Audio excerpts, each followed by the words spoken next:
The Cowley Club is a social centre here in Brighton that has been working for a lot of years and which is always open to different groups.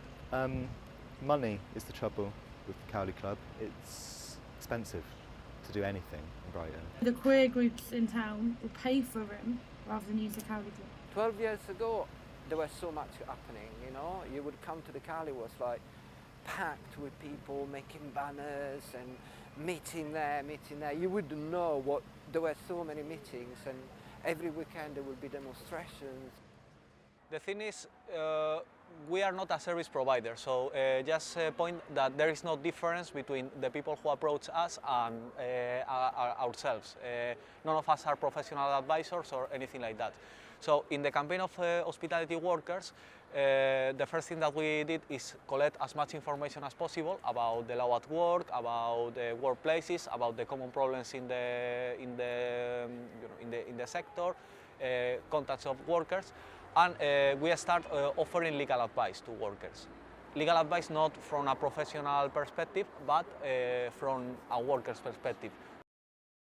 It's free for us to hire and put stuff on, so it gives us a really affordable platform to put on local music, local bands, local DJs that might not get heard otherwise. It's non-profit, so the money that's raised goes straight back towards the local community, which is one of the main advantages for me. It has sort of policies and stuff in place to make it inclusive. It's got a safe space policy, it's got policies about disabled access, about no homophobia, transphobia, racism, and that sort of stuff enshrined in the constitution of the building.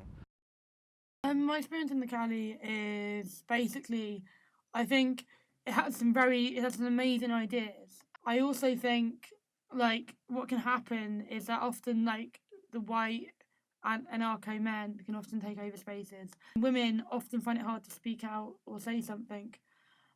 People from the mediation, because of this kind of dynamics, like for certain women and certain trans people and certain people of colour, no longer go to mediation. It's also like the migrant English people, like the migrants often don't. There are some migrants, but a lot of the migrants only come in on Monday, when it would be great if they came in the rest of the week. So there were some group coming to the Cowley that they were queer, so they were opening their gender to questioning, and then we decided to try to set up a group here in the Cowley.